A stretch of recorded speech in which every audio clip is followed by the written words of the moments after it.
momento en que el mundo se sacude nuevamente ante la variante Omicron, que lleva a cuestiones tales como el cierre, por ejemplo, total de Japón, dicen que con un apoyo mayoritario de la población. El Departamento de Estado dice a los ciudadanos norteamericanos en Japón que lleven sus documentos encima y recurran a la delegación consular porque sostienen que hay una actitud muy negativa hacia los extranjeros de la policía nipona. Desde Mar del Plata aparece un estudio que implica novedades que estoy convencido por todo lo que he visto va a tener repercusiones primero en el país y después, a mi criterio, por lo visto de carácter global. Pero para entender más de esto, está aquí en línea José Santos, es jefe de terapia intensiva de la Clínica Colón, investigador clínico, escritor y profesor universitario. José, buen día, ¿cómo le va? Buen día, Jacobo. ¿Cómo le va? ¿Cómo está usted? Bien, bien. El viernes creo que es, si no me equivoco, sí, el viernes lo vi conversando con Paulino Rodríguez, para grata sorpresa, describiendo usted el trabajo que vienen haciendo en la terapia intensiva de la Clínica Colón, en donde, bueno, han llegado a un desarrollo y nivel de conclusiones que cambia, por lo menos, o plantea un cambio en el modo de tratamiento para las personas que llegan a terapia intensiva afectadas por el coronavirus. Correcto, lo dijo muy bien usted. Eh, Desde el comienzo de la pandemia, la comunidad científica ha estado haciendo obviamente numerosas investigaciones para poder comprender cómo es que el coronavirus produce tanto daño a nivel pulmonar, que es en el 99% de las causas el evento final en el cual los pacientes sucumben, ¿no? En ese entendimiento de qué es lo que cómo reacciona el pulmón, desde el principio salieron numerosos trabajos científicos que denunciaban una tormenta de citoquinas. ¿Qué significa esto? Para que la gente lo entienda, un gran proceso inflamatorio en el pulmón. Es decir, cuando el coronavirus ingresa, se produce un gran compromiso a nivel del pulmón, ¿no? Y ¿me está escuchando? Perfectamente, con tanta atención que Perfecto. parece ser que mi silencio lo aturde, pero sí, lo estamos Sí, sí. escuchando bien. Y entonces, cuando este coronavirus ingresa, produce una reacción inflamatoria en el pulmón, y esa reacción inflamatoria se pensó siempre sería la causa de el fracaso en la función pulmonar. Ahora bien, en todo el mundo se han hecho numerosos ensayos terapéuticos con medicamentos antiinflamatorios, corticoides a la cabeza, diferentes dosis, diferentes tipos de corticoides, otras drogas antiinflamatorias como el tocilizumab y muchos otros, y los resultados la verdad es que han sido directamente o muy modestos o directamente pésimos. De modo que hoy en día nuestro arsenal terapéutico para tratar a un paciente con coronavirus está muy limitado. Alguna dosis mínima de corticoide en algunos casos puntuales y no mucho más. Coincidentemente con esta mala respuesta al tratamiento con los antiinflamatorios y los antivirales, nosotros observamos que la tomografía, que es el método más elegido para hacer el diagnóstico de la enfermedad pulmonar en el COVID, tenía algunas particularidades que nos llamaban la atención, que no eran muy lógicas de estar en el medio de una tormenta de citoquinas. A partir de esas observaciones que hicimos nosotros en las tomografías, empezamos a considerar que la causa del fracaso de la función del pulmón no fuera un proceso inflamatorio exclusivamente, sino que en realidad fuera una sucesión de daños que va sufriendo el pulmón. Inicialmente, cuando el coronavirus ingresa, es cierto, lógicamente hay un proceso de inflamación en el pulmón, pero nuestra hipótesis es que ese proceso dura 5, 6, 7 días y desaparece. Tal vez usted pueda recordar algún conocido, algún familiar que haya padecido coronavirus, y sabrá que cuando una persona se enferma con coronavirus, no es que al otro día ingresa a una terapia intensiva, sino que en realidad van pasando varios días donde el paciente tiene fiebre, después tiene un poco de tos, después medio desaparece la fiebre pero empieza la falta de aire, al día 10, 11 se interna, al día 14 está en terapia intensiva y al día 20 está muy grave. Es decir, es un proceso más lento que lo que habitualmente sucede cuando efectivamente ingresa un virus en el cuerpo de una persona. Ese proceso lento y de muchos días nos hizo pensar que tal vez a ese proceso inicial de inflamación se sucediera un segundo daño, un segundo efecto que deteriora la función pulmonar. Y ese segundo daño, pensamos, en base a evidencias que encontrábamos en la tomografía, que existe en la tomografía, que podría ser un edema pulmonar. Con esa hipótesis en la cabeza, dijimos, bueno, si efectivamente hay un edema pulmonar, el tratamiento no es un antiinflamatorio. El tratamiento es darles diuréticos. Y eso es lo que empezamos a hacer nosotros. A los pacientes que ingresaban a nuestra unidad de terapia intensiva, lo empezamos, además de darle el tratamiento convencional, que sea en todo el mundo, le agregamos una estrategia de darle diuréticos y sacarle mucho líquido. Y la respuesta que tuvimos, la verdad que fue muy esperanzadora. Los pacientes mejoran en pocos días. La respuesta en nuestro ensayo, en nuestra investigación, que hemos publicado en una revista de alto prestigio europeo, que es una revista, aprovecho para comentarles, una revista revisada por pares, por colegas, que ellos revisan los estudios, que analizan los estudios, que son sometidos a muchos detalles técnicos y comprobación de los análisis estadísticos.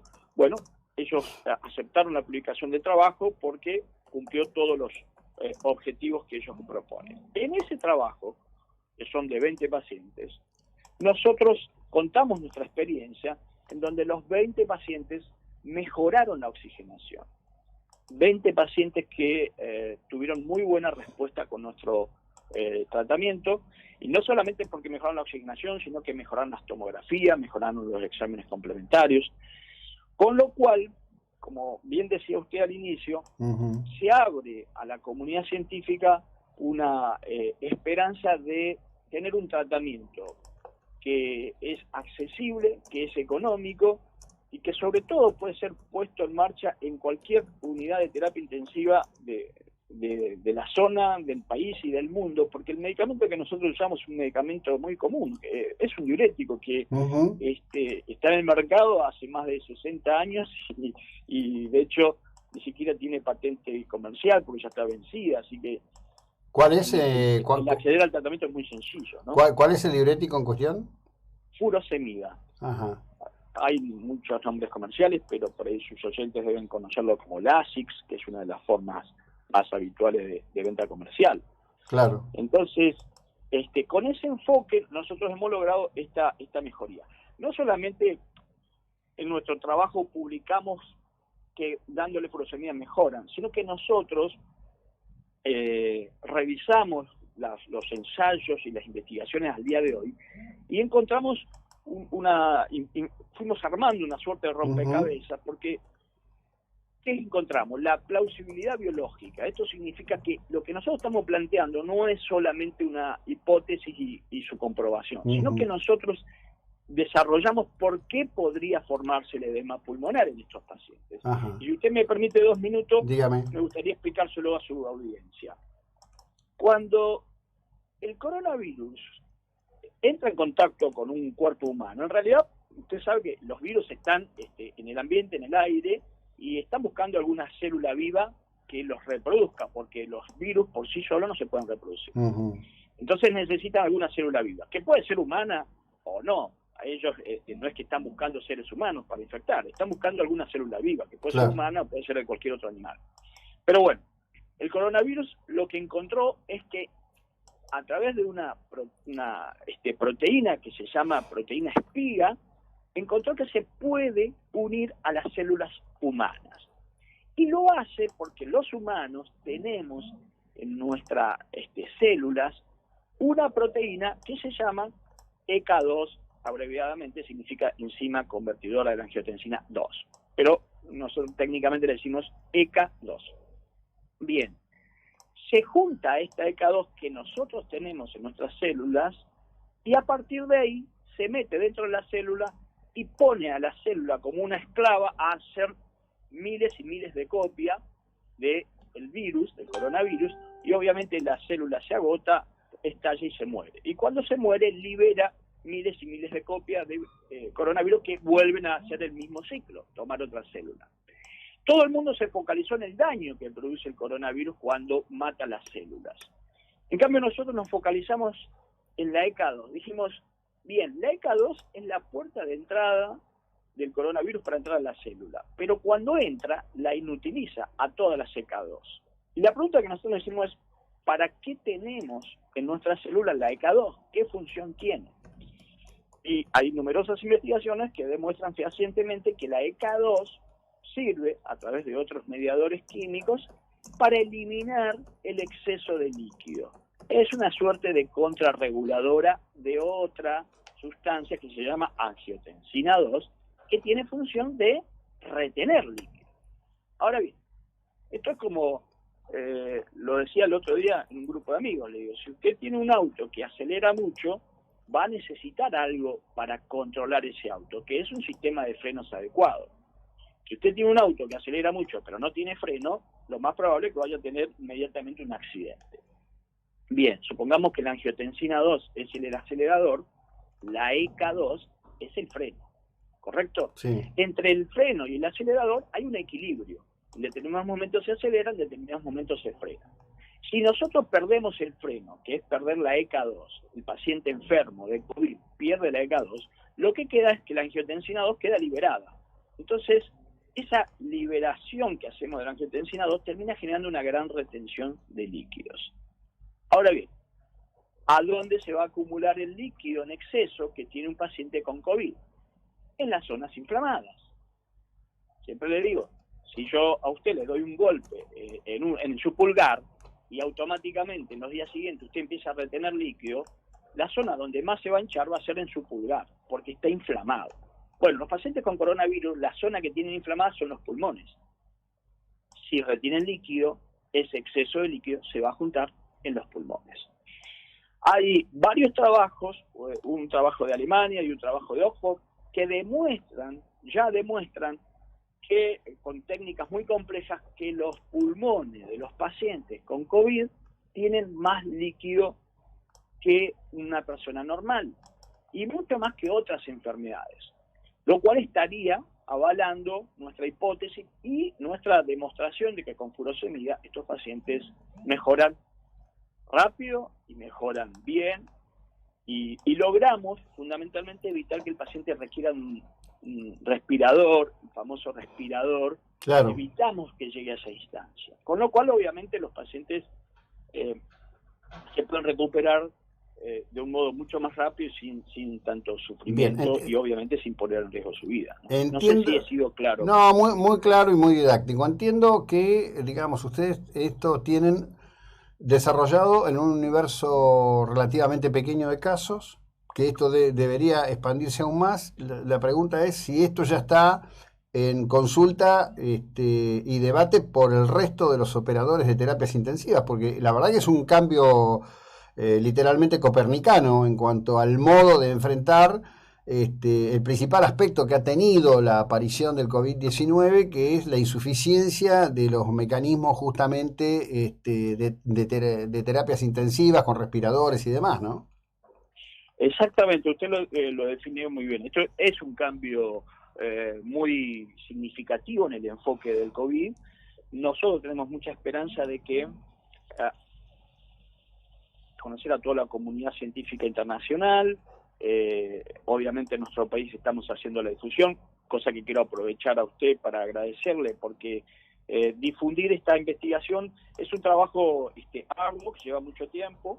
Nosotros lo hemos publicado en Europa, así que eso nos facilita la difusión en Europa, en Estados Unidos, y estamos haciendo una difusión con todos nuestros colegas, con todas nuestras áreas científicas.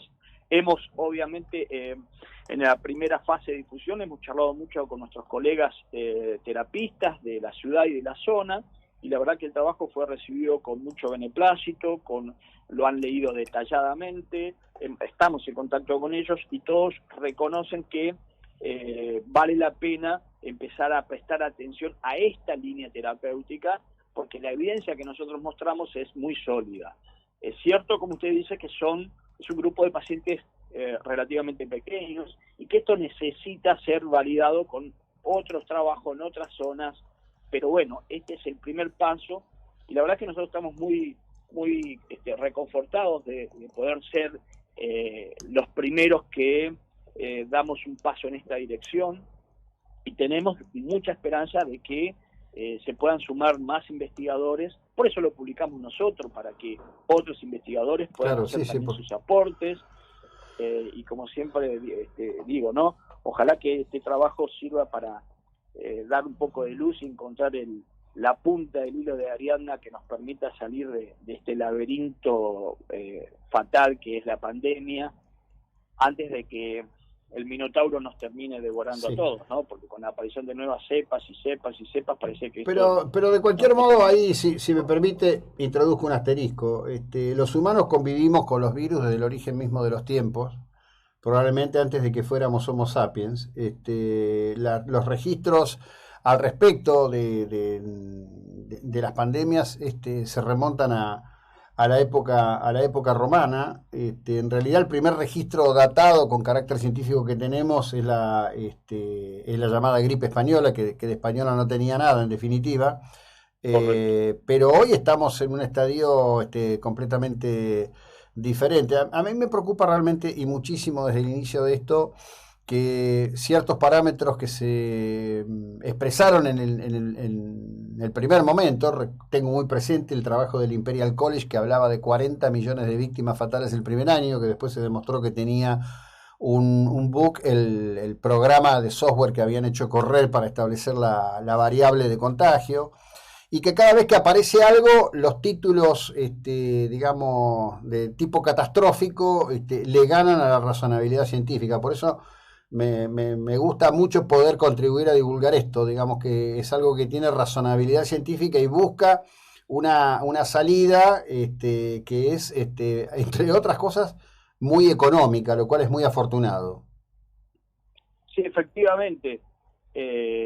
Para nosotros nos dio mucha satisfacción, primero avanzar en los primeros descubrimientos cuando tuvimos nuestros primeros casos que empezamos a ensayar esto, y después cuando vimos que los pacientes rápidamente mejoran y se pueden ir a su casa en muy poco tiempo. En el caso nuestro, el 90% se fue sin siquiera requerir oxígeno a su casa. El paciente se fue con una recuperación casi ad íntegrum.